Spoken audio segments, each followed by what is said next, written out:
Since time immemorial, humanity has sought to transcend its reality, to escape the weight of the mind and forget its troubles. But what if the most common gateway we've discovered is actually a doorway to spiritual darkness? Most never question what truly happens when alcohol enters not just their body, but their soul. While science focuses on the liver and brain, ancient wisdom speaks of something far more disturbing. What if every drink comes with a hidden cost, paid not by your body, but by your spiritual essence?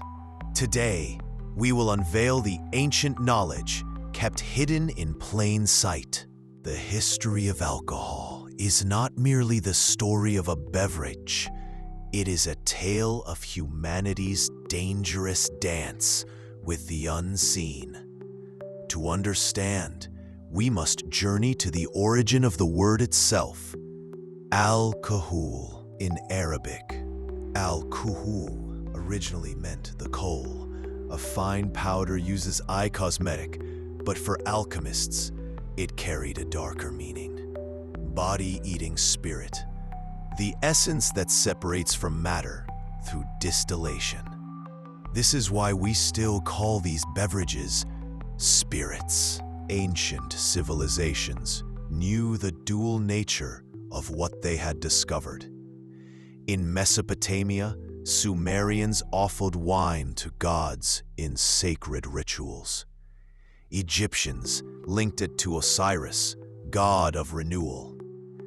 Greeks dedicated it to Dionysus, god of ecstatic madness.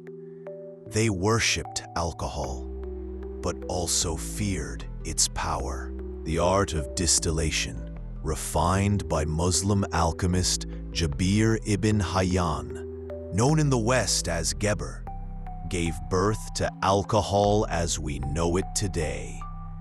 Yet ironically, the substance once revered for its spiritual connection has become something that serves the complete opposite purpose, a tool for disconnection. Now we arrive at what science refuses to see: alcohol's direct impact on your energy field, your aura. When consumed, it creates tears in your spiritual protection, making you vulnerable to negative external influences. Rudolf Steiner warned that these tears allow destructive forces to influence your psyche, entities that feed on addiction. These gaps in your aura are especially dangerous because they disconnect you from your higher self, that divine spark that guides and protects. Alcohol overstimulates your root chakra, associated with earthly pleasures, while weakening your crown chakra, which connects you to the divine. The result? You seek immediate gratification while losing access to higher truths. The great spiritual masters have always warned us. In the Yoga Sutras, Patanjali emphasized keeping body and mind pure to access higher consciousness. Paramahansa Yogananda stated that alcohol obscures the light of the soul. Buddha included abstention from intoxicants in his Noble Eightfold Path. Even modern neuroscience confirms alcohol reduces activity in the brain regions associated with spiritual connection. The effects extend beyond the individual. In environments where many people consume alcohol, their energy fields mix uncontrollably. The vibration of the space drops, becoming denser and more chaotic. This is why sensitive people often feel drained after attending alcohol-heavy gatherings. They're experiencing a collective spiritual drain. Yet there is hope. Human energy is incredibly resilient. Through spiritual practices like meditation, conscious energy work, and reconnection with your essence, it's possible to repair this damage. But this requires a choice. Is the fleeting pleasure of a drink worth the spiritual disconnection it causes? Now you face a choice that goes beyond health or social considerations. Each time you reach for alcohol, you're choosing a specific spiritual path, one of temporary escape that ultimately leads to greater disconnection. What if true freedom isn't found in a bottle, but in facing reality with clarity and courage? In our next segment, we will explore why humanity has been drawn to this spiritual poison for millennia. What lies behind the veil of illusion that makes us crave something, that disconnects us from our divine nature? The answer reveals a profound truth about our spiritual journey. Alcohol exerts an irresistible pull on humanity. For millennia, we've celebrated it in rituals, used it for socialization, and sought it as escape. But why? What powerful illusion makes us crave something that we know deep down will harm us? What void are we truly trying to fill? At the core of alcohol's attraction lies a profound disconnection from our true nature. The human condition includes an existential emptiness, a sense that something essential is missing. Alcohol presents itself as the solution, a magical potion that promises to fill this void and transport us to ecstasy. But this is merely the veil of illusion. Alcohol offers a false sense of freedom and happiness. The shy person finds their voice. The anxious find temporary peace. The heartbroken find momentary forgetfulness. Yet these sensations are ephemeral. They deceive us, making us believe we are free when we are actually drifting further from our essence. Hermetic tradition teaches that humanity constantly pursues the unus mundus, the primordial unity, a state of harmony with the cosmos. By turning to alcohol to fill our inner void, we make a fundamental error. We seek unity outside ourselves, in what is consumable and depleting, rather than connecting with the wholeness that already exists within. Ancient sages recognized this trap. Plato described the soul's ascent as liberation from physical illusions. Lao Tzu taught that true peace comes from harmony with nature, not through escapism. Socrates emphasized that self-mastery, not self-medication, is the foundation of virtue. All warned against the surrender of consciousness to external substances. On a neurobiological level, alcohol specifically targets your prefrontal cortex, the brain region responsible for impulse control, decision-making, and reflection on consequences. This is not coincidental. By impairing precisely the faculties you need to question your choices, alcohol ensures its own continued consumption, creating a perfect cycle of dependency. Psychologically, alcohol reinforces a pattern of emotional avoidance. Rather than addressing our inner wounds, childhood traumas, existential fears, unprocessed grief, we use alcohol as a sedative. It offers false solace and a momentary pause from overwhelming feelings, but it only postpones the inevitable confrontation with our shadows, leaving the real work of healing undone. The most profound deception is the illusion of choice. Society celebrates alcohol as freedom of expression, a reward, a rite of passage. Yet true freedom includes awareness of consequences. When we fully understand what we surrender with each drink, clarity, spiritual connection, emotional authenticity, is it still a free choice? Or have we been conditioned to desire our own diminishment? The real issue is not the act of drinking itself. It's what drives you to feel the need to drink. What makes you want to escape reality? Once you recognize alcohol, not as a solution, but as a symptom of disconnection, a new question emerges. What would happen if, instead of numbing your awareness, you expanded it?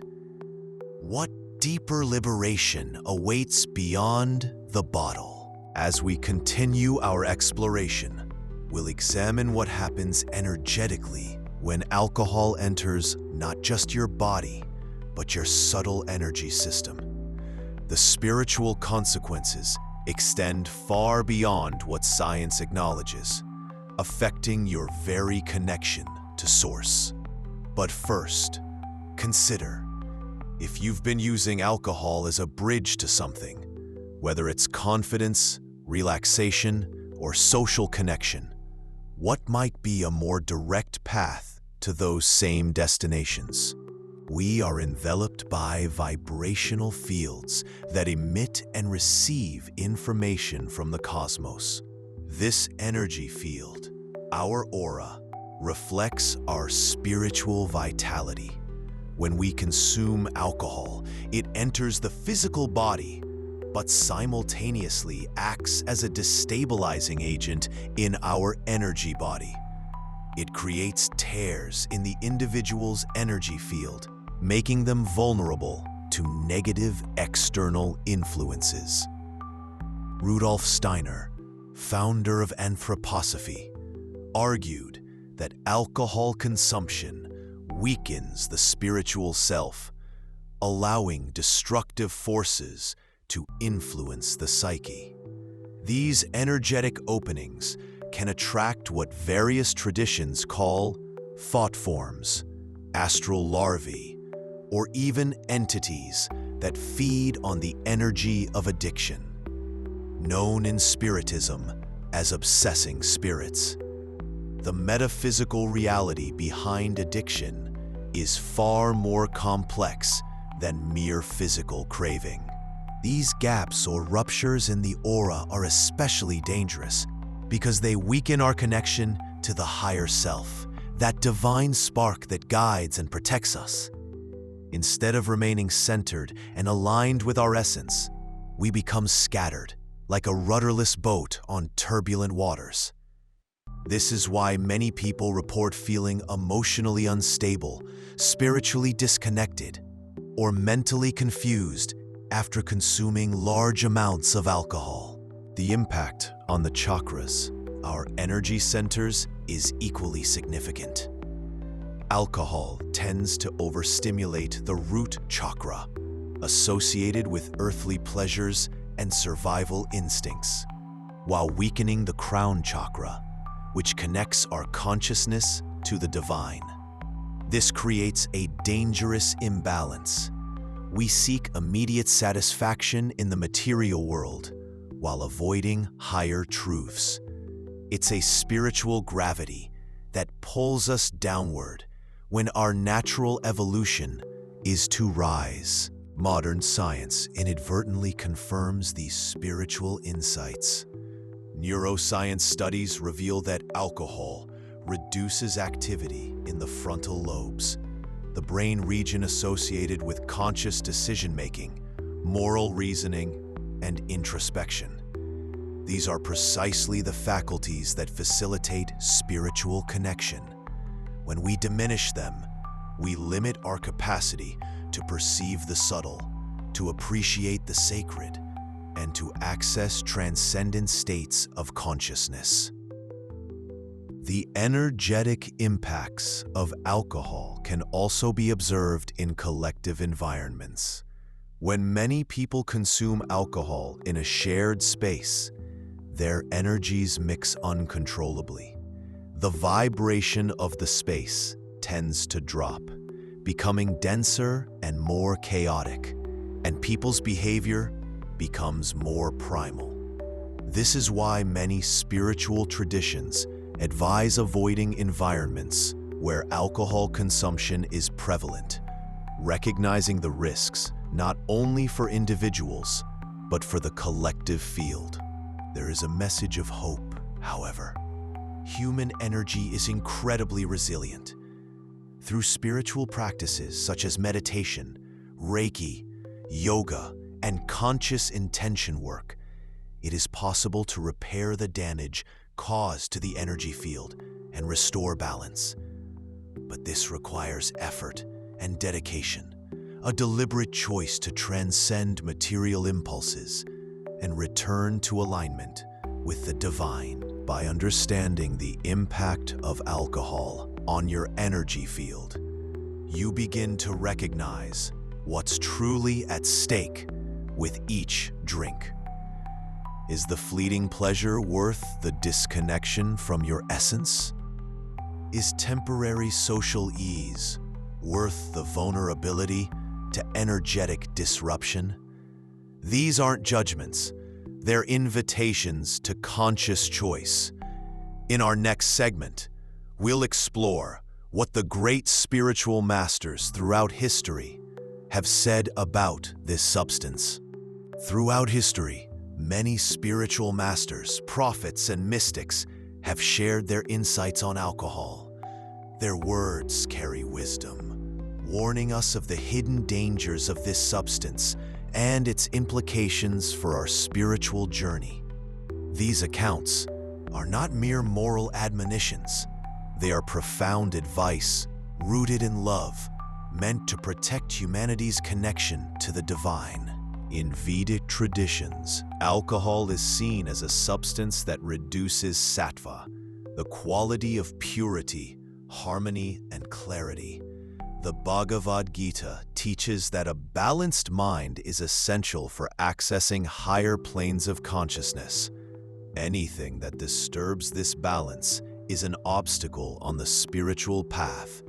According to these traditions, consuming alcohol increases the qualities of rajas, restless passion, and tamas, darkness and ignorance, destabilizing the practitioner.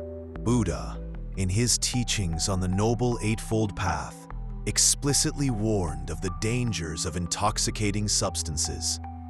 For him, consuming anything that clouds the mind hinders spiritual progress, because it disconnects us from the clarity needed to perceive ultimate truth, nirvana.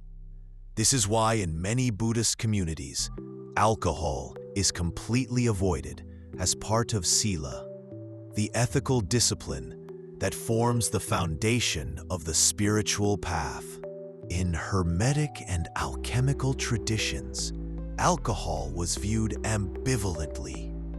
While it was considered a powerful substance capable of extracting essences and transforming raw materials, it was also recognized as a dangerous dual symbol. It represented both the possibility of illumination and the risk of being lost in the world of illusions. Alchemists warned that the reckless use of alcohol could lead to the degradation of the energy body, opening doors to negative influences on subtle planes. A fascinating account comes from Sufi traditions. Rumi, the great mystical poet, used wine as a metaphor in his verses, referring to the wine of divine love, which intoxicates the soul with the presence of God. However, he also cautioned against literal wine, which, according to him, diverted seekers from the path of awakening. For the Sufis, true ecstasy comes from spiritual connection, not external substances that merely mimic that state. In Christianity, alcohol occupies a peculiar place. Wine is a central symbol in the Eucharist, representing Christ's blood and the new covenant with God. However, early Christians and many saints warned of the danger of excess. Saint Augustine wrote that drunkenness was a form of self-destruction of the soul, an act that separates us from divine grace. He saw excessive consumption as a distraction that pulls us away from introspection and prayer, but temporary pleasure that could cost eternal joy. Other mystical accounts describe the spiritual consequences of indiscriminate use of alcohol. In many shamanic traditions, alcohol is believed to weaken the light body, the energetic protection that keeps individuals in balance with the universe. Many shamans assert that alcohol facilitates the entry of parasitic energies or negative entities that feed on the low vibrations caused by intoxication, creating energetic attachments that persist long after sobriety returns. These accounts converge in a common warning: alcohol affects both the physical body and the subtle levels of our existence. It disconnects us from what mystics call the axis mundi, the axis aligning us with the cosmos. When this alignment is broken, we lose our ability to access intuition, clarity, and higher states of consciousness. Finally, let us remember the words of Greek philosopher Socrates, who claimed that self-mastery is the key to a virtuous life. By indulging in alcohol uncontrollably, we abdicate this self-mastery. These accounts and warnings invite us to reflect. Does the alcohol we consume during our moments of leisure or celebration truly uplift us, or does it pull us down? Does it connect us to the divine, or merely create an illusion of freedom? By listening to the wisdom of the great masters, we begin to see alcohol in a new light, as a test, challenging us to seek true intoxication, that of the awakened soul, full of light and consciousness.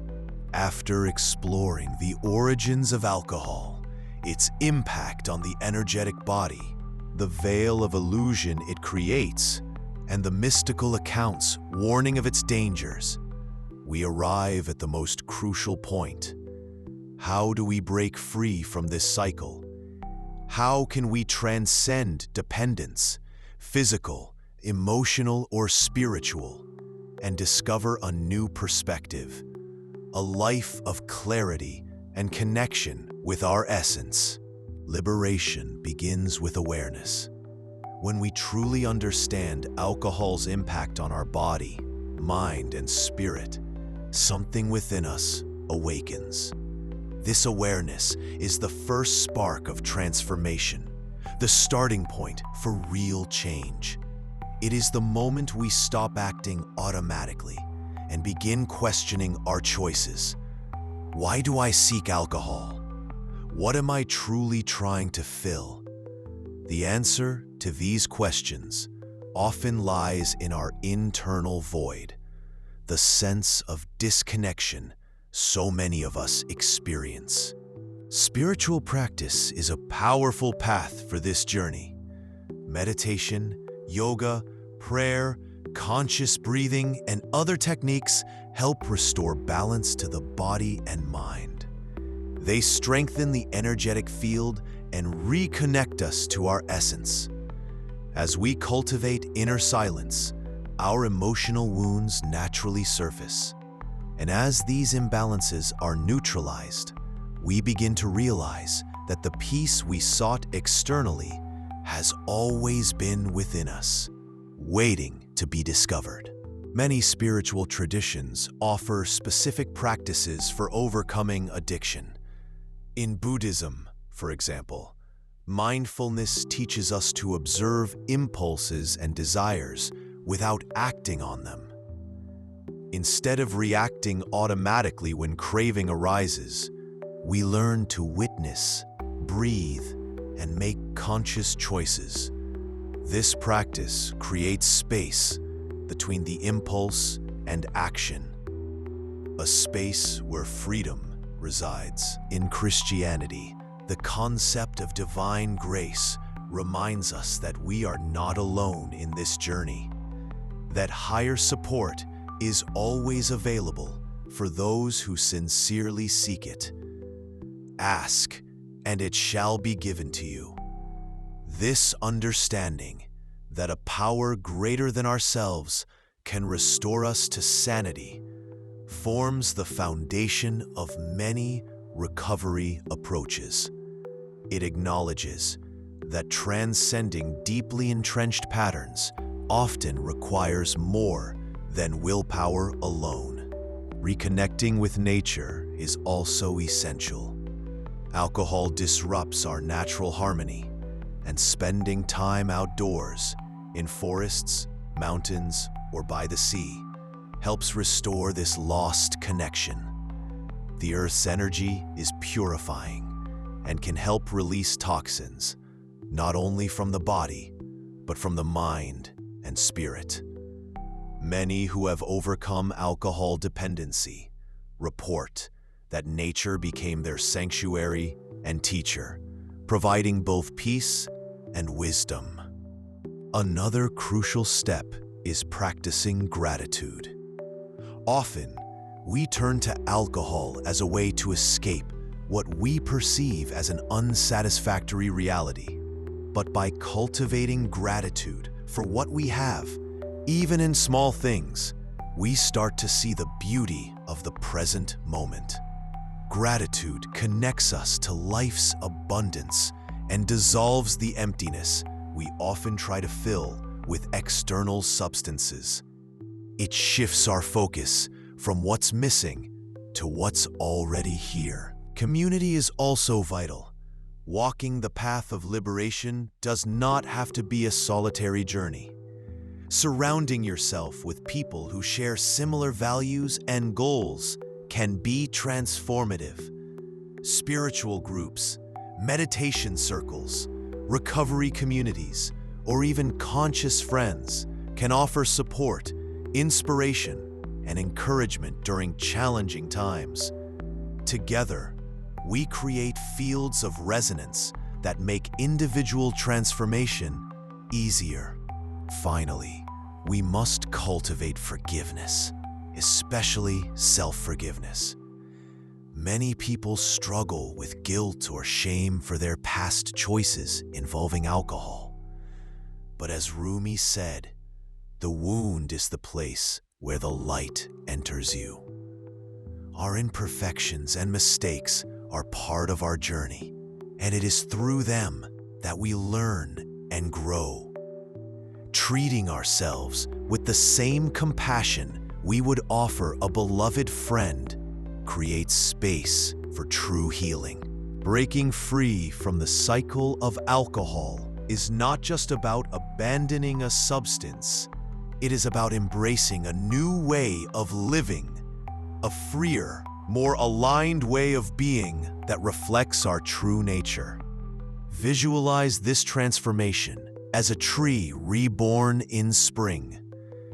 Even after the cold dormancy of winter, life returns with vigor, filling the branches with leaves and fruit.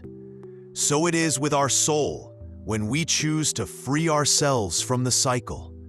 It is a rebirth, an opportunity to bloom again, stronger, more aware, and more connected to the divine essence within us. Alcohol may have been a shadow along our path, but shadows only exist because there is light. By choosing liberation, we choose to walk toward the light, toward our truth, the question remains, are you ready to take this step? To look beyond what the external world offers and discover the infinite source of peace, joy, and clarity that has always been within you. I understand that change isn't as simple as it sounds, but everything begins with intention. My work is to bring you the message that you are not a slave to anything. You are the master of your consciousness and do not need any substance to be happy and live a fulfilled life. Whatever your relationship with alcohol may be, I invite you to approach it with greater awareness. Ask yourself, what am I seeking through this substance? And might there be a more direct path to what I truly desire?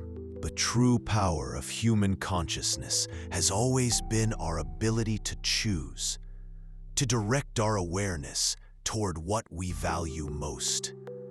In a world filled with distractions and false promises, the journey back to our authentic self may be the most radical act of rebellion. Perhaps the greatest freedom is not found in escaping reality through external substances, but in having the courage to be fully present with all that life brings, its joys and sorrows, its challenges and triumphs.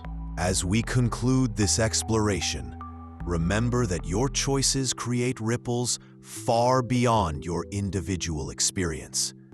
With each step toward greater consciousness, you contribute to the collective awakening of humanity. In a world that profits from unconsciousness, choosing awareness becomes an act of quiet revolution, one that begins within but transforms everything it touches. Thank you for joining me on this journey. May this exploration be just the beginning of your own quest for truth, about alcohol, about consciousness, and about the extraordinary potential that lies within you. Until next time, may you walk in awareness and light. Thank you for joining me on this journey. May this exploration be just the beginning of your own quest for truth, about alcohol, about consciousness, and about the extraordinary potential that lies within you. Until next time, may you walk in awareness and light.